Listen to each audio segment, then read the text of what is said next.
माँ बेटे की मज़ेदार कहानी। माँ बेटा और बहू तीनों डाइनिंग टेबल पर बैठकर खाना खा रहे थे। खाना खाते खाते बेटा अपनी पत्नी से बोला, नीता, तुमने आज भी दाल रोटी ही बना दी। कम से कम खाना बनाने में तो आलस मत किया करो। अभी तो रहती हो, कुछ अच्छा अच्छा भी बना सकती थी। नीता बोली, बनाने वाली तो मैं आज सूजी का हलवा थी, लेकिन सूजी आई नहीं। मैंने कल ऑर्डर करी थी। कोई बात नहीं, कल बना दूंगी। किचन में कुकर की सीटी सुनाई देती है और खाना खाते खाते नीता किचन में चली जाती है। किचन से वापस आकर डाइनिंग टेबल पर बैठते हुए नीता कहती है कि आलू पकाने के लिए रखे थे, शाम को आलू की टिकिया बनाएंगे। उसकी सासू माँ भी यह सुनकर खुश होती हैं। नितिन बीच में बोल पड़ता है, ये अच्छा है, दोनों बहुत मज़े करते हो, अपने पसंद की चीज़ों को बनाकर खाते हो। तभी डोरबेल बजती है। सुनीता फिर से खाने की टेबल से उठकर दरवाज़ा खोलने चली जाती है। दरवाजे पर डिलीवरी बॉय सूजी लेकर आया होता। पार्सल लेकर अनीता फिर से डाइनिंग टेबल पर खाना खाने बैठती है। तब माँ बेटे से कहती है कि तू दरवाज़ा खोल देता, बेचारी को खाना खाते समय भी सुकून नहीं है। बेटा कहता है, सॉरी माँ, मैं नहीं उठ सकता, मुझे ऑफिस जाने के लिए देर हो रही है। नितिन खाना खाकर ऑफिस की तैयारी करने के नहीं अपने रूम में चला जाता है। कुछ ही सेकंडों बाद वो सुनीता को आवाज़ लगाता है, नीता, मेरी घड़ी कहाँ है? मिल नहीं रही है। नीता खाना खाते खाते ही उसे बताती है, अलमारी के ड्रॉअर में देखो। नितिन कहता है, नहीं मिल रही है।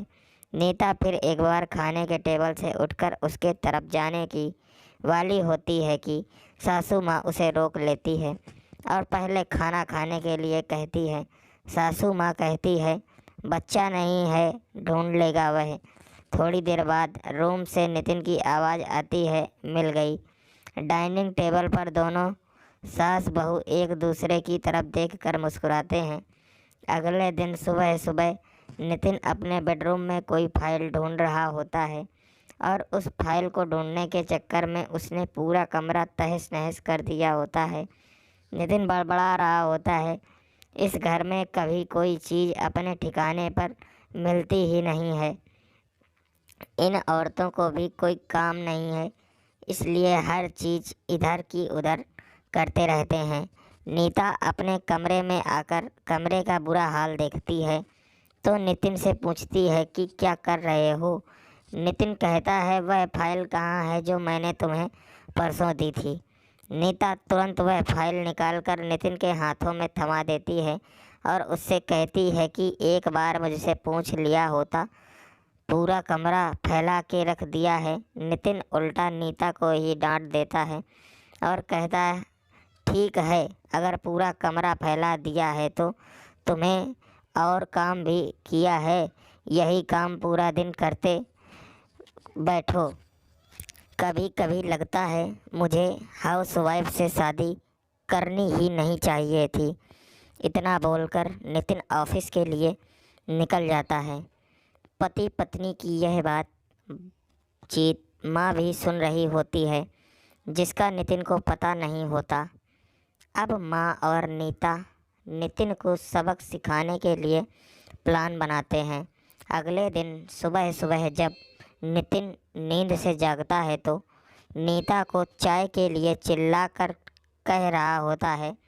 पास ही में सोफे पर बैठी माँ उससे कहती है, नीता नहीं है, वह अपने माँ के घर गई है, कोई ज़रूरी काम था। नितिन फ़ोन निकालकर नीता को कॉल करने लगता है। तब माँ उसे रोकते हुए कहती है, फ़ोन मत कर, माँ के घर ही तो गई है, आज आएगी 2-3 दिन में। नितिन फ़ोन रख देता है और माँ से कह रहा होता है कि माँ चाय। तभी माँ बोल पड़ती है, हाँ हाँ, 2 कप बनाना, मैं भी पीऊँगी। बेमन से नितिन किचन की तरफ जाने लगता है चाय बनाने के लिए। जब तब मैं तो फिर से खड़े होते हुए कहती है, अरे बेटा रुको। नितिन को लगता है कि माँ उसे रोककर चाय बनाने चली जाएगी, लेकिन माँ कहती है, मेरी चाय में थोड़ी चीनी कम डालना। नितिन चाय बनाकर लाता है। माँ और बेटा दोनों चाय पी रहे होते हैं। तब माँ बोलती है, अच्छी बनाई है, लेकिन नीता जो चाय बनाती है उसमें तुलसी की कुछ पत्तियाँ डाल देती है। उसका स्वाद ही अलग आता है। बेटा कोई नहीं, अगली बार जब तू चाय बनाएगा तो ध्यान रखना। नितिन माँ की तरफ देखता ही रह जाता है। थोड़ी देर बाद नितिन माँ से कहता है, माँ आज खाने में मटर पनीर। माँ फिर से नितिन की बात काटते हुए कहती है, अरे वाह, आज मेरा बेटा मुझे मटर पनीर बनाकर खिलाएगा। अच्छा है, अच्छा है। काफ़ी दिनों से मटर पनीर खाने की इच्छा हो रही थी। नितिन कहता है, अरे माँ, मैं तुम्हें मटर पनीर बनाने के लिए कह रहा था। माँ कहती है, नहीं बेटा, मेरे घुटनों में बहुत दर्द रहता है, मैं इतने घंटों तक किचन में नहीं खड़ी रह सकती। नितिन अपना फ़ोन निकाल कर रेस्टोरेंट से ऑर्डर करने लगता है। तब माँ उसे रोकते हुए कहती है, इस उम्र में मेरा पाचन अच्छा नहीं रहता बेटा, मुझे गैस हो जाती है और तुम मुझे बाहर का खाना खिलाना चाहते हो। तू तो अपनी माँ से प्यार ही नहीं करता। नितिन ना चाहते हुए भी घर का खाना बनाने के लिए किचन में चला जाता है। 1 घंटे बाद खाना बन के तैयार हो जाता है। नितिन 2 थाली में खाना परोसकर माँ के पास आता है। माँ देखती है कि नितिन ने दाल रोटी बनाई है। माँ नितिन से कहती है, अरे बेटा, तू तो मटर पनीर बनाने वाला था ना। नितिन कहता है, माँ यह आसान था बनाने के लिए। माँ कहती है, नीता होती तो मुझे आज मटर पनीर बनाकर ही खिलाती। चलो कोई बात नहीं, मैं कहाँ हर दिन मटर पनीर खाती हूँ, आज भी दाल रोटी ही खा लूँगी। बैठ साथ में मिलकर खाते हैं। दोनों बैठकर खाना खाने लगते हैं। नितिन ने पहला निवाला मुंह में रखा ही होता है कि माँ उसे कहती है, अरे बेटा, दाल में नमक थोड़ा कम है, जाकर ज़रा नमक लेकर आ। नितिन खाते खाते उठता है और किचन से जाकर नमक लेकर माँ को देता है। फिर अपना खाना खाने बैठता है। बीच में ही माँ खांसने लगती है और नितिन से कहती है, अरे बेटा, खाना गले अटक गया है, थोड़ा पानी लेकर आ। नितिन फिर से खाना खाते खाते उठता है और पानी लाकर माँ को देता है। इन सब से नितिन के मुंह पर परेशानी साफ देखी जा सकती है। नितिन को अब महसूस भी हो रहा होता है कि जैसा बर्ताव वह नीता के साथ करता है उसे कितना बुरा लगता होगा। हालांकि नीता के मुंह पर कभी उसने सिकन नहीं देखी थी। माँ यही नहीं रुकती। खाना खा के हो जाने पर माँ नितिन को थालियाँ धोने के लिए कहती है। फिर माँ अपने बेड पर आराम करने लगती है। अब नितिन को चादर ओढ़ आने के लिए कहती है। उसके बाद जब नितिन रूम से रहा होता है तब उसे रोककर एसी कम करने के लिए कहती है। इन सब कामों से आप परेशान हो जाता है, लेकिन कुछ बोल नहीं पाता। अगले दिन सवेरे सवेरे नितिन खाना बनाने के लिए सब्जियां काट रहा होता है, लेकिन उसका ध्यान सब्जियों पर नहीं होता।